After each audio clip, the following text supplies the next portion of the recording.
What's up, folks? We're back. The Friday main slate, FanDuel, DraftKings, Yahoo, MLB DFS. Here to talk about the 12-game slate tonight. And we have a slate that is identical on all sites tonight, thankfully, unlike some of the last few videos that we've produced for you. We have one major weather update tonight. It's the Coors Field game. The Mets and the Rockies are supposed to play at Coors tonight, but it's apparently in the 30s, and it is apparently snowing there today. So not expecting much baseball to take place in Colorado, so we're not going to be talking too much about Coors Field lineups tonight. So that leaves us 11 other games to go through. And as always, I'd like to go through the top starting pitchers that we have ranked in the Occupy model in our first look videos here that we walked through for the slate. We have a couple of games. We have one game that we don't have a line yet for. It is the Red Sox and the Mariners tonight. Robbie Ray for the Mariners might project a little higher than this once that line comes in just because of his strikeout upside. So keep that in mind if you're a subscriber to the Occupy Fantasy website and you check the model a little later in the day. This page here might look a little different to you. Sean Manaea with the San Diego Padres is the number one option in our model this evening. And decent 16.8 OF index, decent 1.19 strikeout per inning pitch projection. That is much higher than his average of the last year of his work between the Athletics and the Padres now. He averages about 0.82 strikeouts per innings pitched. And the San Francisco Giants as a team strike out at a fairly below average rate this season over the last 30 days specifically. So I actually think that this is a spot our model has identified as a good high-risk opportunity. The San Francisco Giants must strike out much more heavily against pitchers of Manaea's handedness. So this could be actually a decent spot to deploy Manaea specifically in high-risk contests, which is what the model is designed for. See, Manaea is just a slight minus 107 moneyline favorite in this matchup against the Giants. That is definitely a good reflection of the difficulty of the matchup here. He's a solid pitcher, but this is a tough lineup that he's facing. So I think Manaea is actually appropriate for high-risk contests only this evening. Now, we have the same case for number two in the model. Luis Castillo of the Cincinnati Reds recently rejoined the roster from the injured list here in May, facing Toronto. Toronto, another really strong lineup that Castillo will have to contend with. They are underperforming a little bit. I mean, they've from our expectations. Toronto here over the last 30 days is actually hitting at a fairly low rate of just 3.68 DraftKings points per plate appearance. League average is 4.2 right now, so they are underperforming our expectation. They're supposed to be one of the better lineups in baseball. That's certainly going to boost the projection for Castillo in most models this evening, but this is still a lineup that doesn't strike out very much. The Blue Jays do strike out at a slightly below average rate, so it could be a difficult night for Castillo, and even more than Manaea, he's actually a straight-up big underdog. Plus 163 money line right now for the Reds. Slight line movement in his favor, but Toronto with that pretty high opposing implied team total tonight, third highest team total on the board. Castillo definitely a high-risk only option when you look at the full resume here. Something that is a positive for Castillo, though, he's got pretty good StatCast numbers here as far as batted ball exit velocity against and batted ball distance against, so maybe Castillo can actually beat the odds makers tonight and defy expectation. That's what our model thinks, so good high-risk play. Chase Silseth, we talked about him last week in the same matchup, basically, facing the Athletics. He pitched fairly well, had 6 innings of work, was one of the better pitchers on that slate. Same spot, 15.3 OF index. His price still fairly reasonable, $7,800 here on DraftKings, $6,400 over on FanDuel, minus 180 favorite. Solid strikeout per inning pitch projection right up here in the top 4 or 5 of the model tonight. I do think Silseth is an excellent pitcher for all lineup types tonight, whether it's low risk or high risk, especially on DraftKings where he could be a secondary starting pitcher, I would say, at that salary number and allow you to do whatever you want. And then obviously on FanDuel, if you really want to take the risk of jamming a ton of expensive bats tonight, Silseth will let you do that at just $6,400. Maybe the safest play overall. Nestor Cortez here with the Yankees. He's had 7 starts and he's pitched very well this season. Now, much like Manaea and Castillo, Cortez's matchup with the White Sox is actually a little bit more on the difficult side, I would say. They're not performing very well in the box score department, just 3.6 fantasy points per plate appearance as a lineup, below that average of 4.2, but they don't strike out very much. The White Sox are the 5th hardest team to strike out right now over the last month, so that actually may be what is depressing Cortez's strikeout projection a little bit in our model. but you have to like the upside of Cortez tonight regardless, just because of the giant moneyline favorite status. He's the biggest favorite on the board tonight on the mound for the Yankees, so Cortez looking like a strong option. Isolating some of the just more of the higher upside strikeout pitchers to see where else we could potentially go tonight.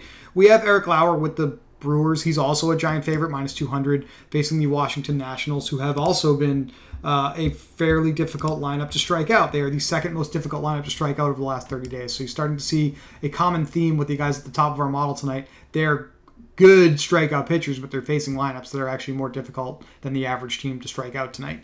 Puts them all in a kind of an interesting situation. Lauer, not very good StatCast numbers. So Lauer actually may be in a void in Lauer's contests here, despite the good moneyline number tonight. I think he has a chance to get lit up by this Nationals lineup that is hitting very well and that is not striking out very much, given his recent performance and what he's allowed hitters from other teams to do.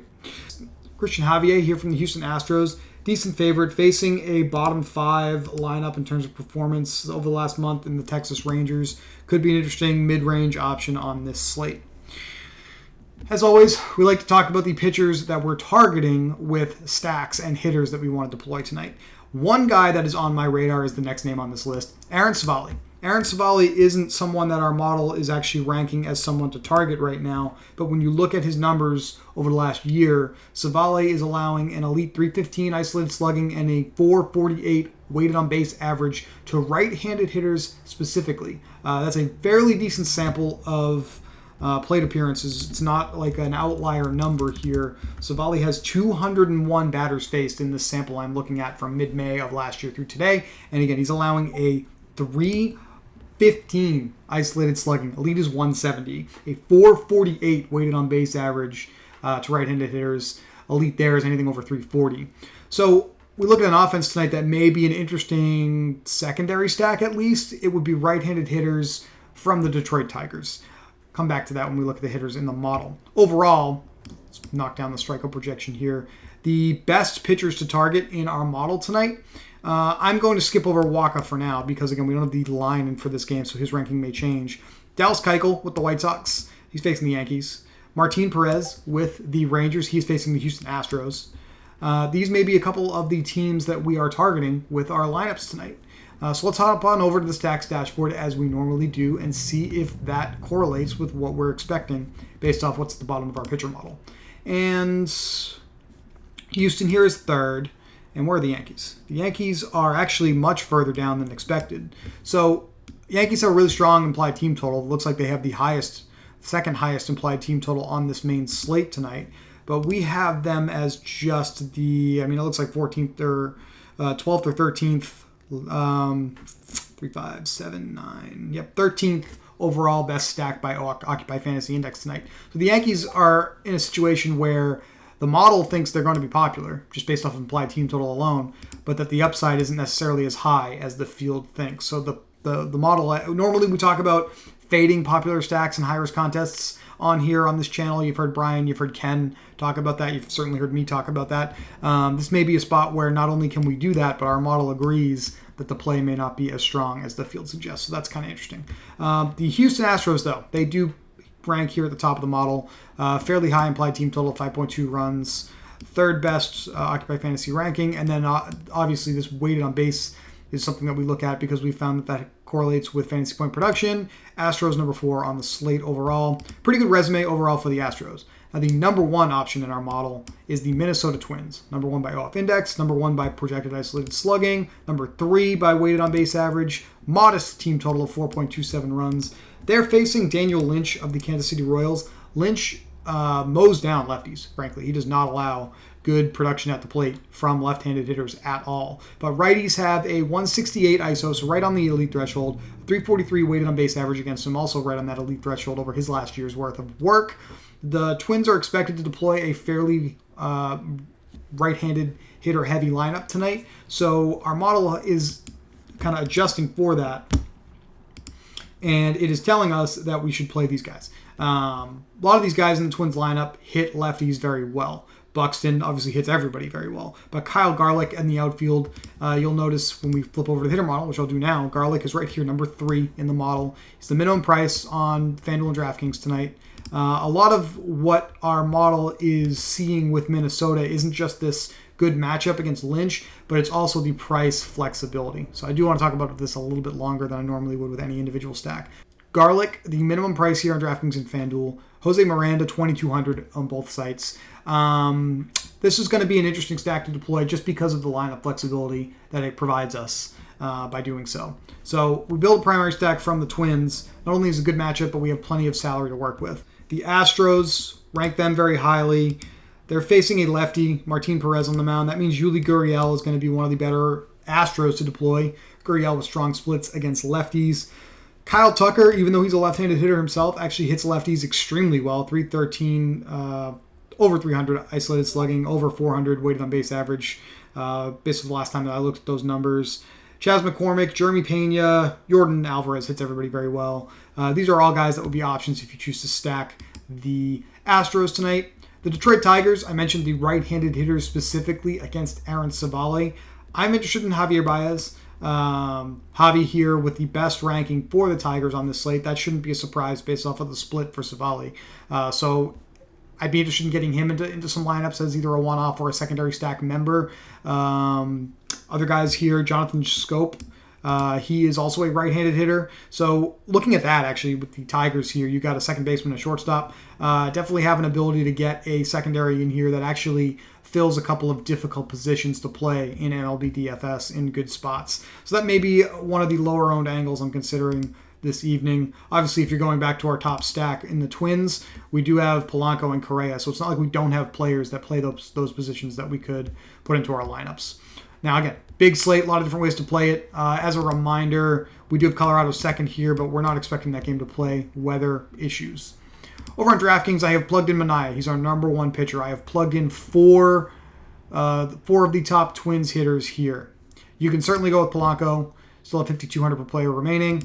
You can go to Carlos Correa. Have 5,150 per player remaining. I may go down the path of considering Baez from the Tigers and Scope as well, and then actually playing a different Twin at either third base or outfield here to fill in the rest of my lineup. Top pitcher, we have Manaea. He's expensive. Told you he may be high risk only, may not be as strong in low risk. Maybe if you're more of a low-risk player, you can plug in Cortez here. You still have enough salary to finish off your primary Twin stack with a fifth hitter, get in a high upside hitter to round out the rest of your lineup. Over on FanDuel, same thing. We have Manaea here at pitcher, top in the model, but you could actually certainly take him and plug in Cortez if you want as a safe option, as a big favorite.